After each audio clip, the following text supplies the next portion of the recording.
There's a lot of chunky art dealers. I think I've seen some art being like fake. If anything nasty comes out, I'll be suing every bastard, I tell ya.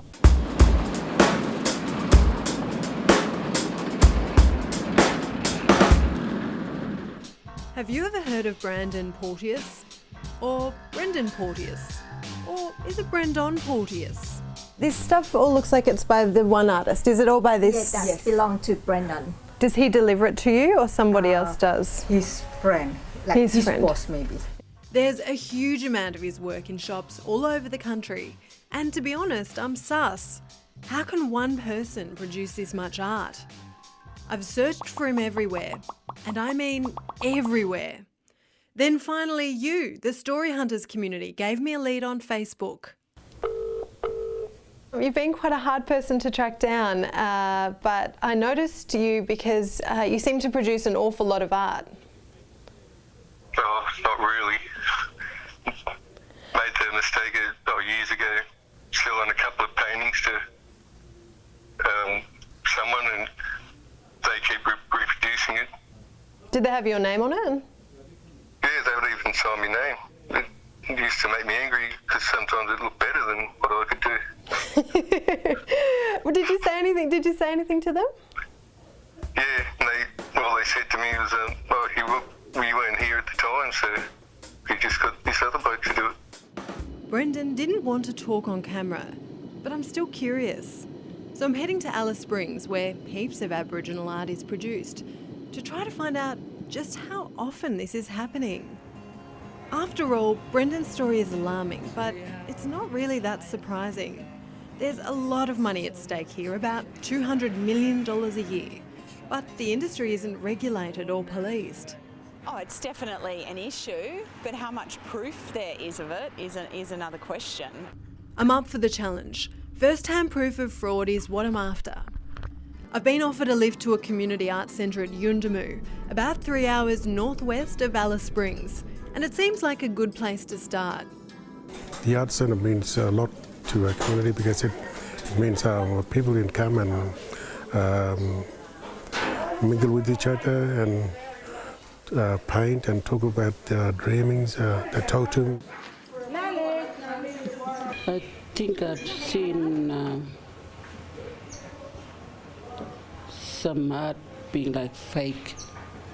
In what way fake? Using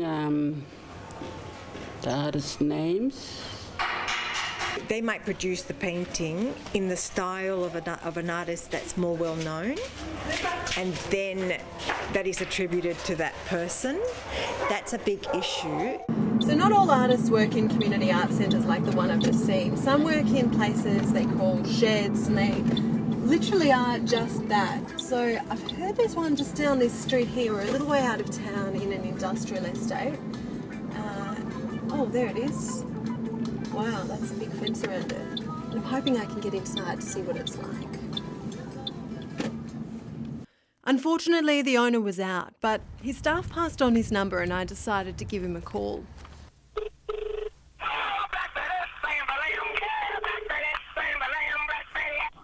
Hello? Hi, is this Corny? Yeah, who is it? Oh, hi Corny, my name's Ashlyn McGee. I'm a journalist with the ABC. Well, I'm just calling to see if you wanted to be part of the story, because a few people have said that the place you run is an art shed, or they've called it ruder names than that. It's a studio. It's a studio? Well, it's a shed, but it's a studio. I mean, it's a building. I asked him a little about the conditions and pay for the artists he employs, and then this happened. I'll tell you what, if anything nasty comes out, I'll be suing every bastard, I tell you. It sounds like you've had bad experiences with journalists before. Yeah. They think the poor bugger blackfellas are backwards. Okay, they're not. They're very intelligent people. They're not stupid. Okay, they don't grasp a lot of the white man ways, but they're not supposed to. They're Aboriginals. Oh, that was a bit heated. My time in Alice has run out, after just a little glimpse into a world more complex and opaque than I ever could have imagined. It started off as a hunt for Brendan Porteous, but now it seems like it's way bigger than just him. What I have found though is that there are issues. Issues of fakes and fraud and forgery, but also issues of exploitation. And it feels like it's flying under the radar. It feels like it's hidden in plain sight from police and from us as consumers.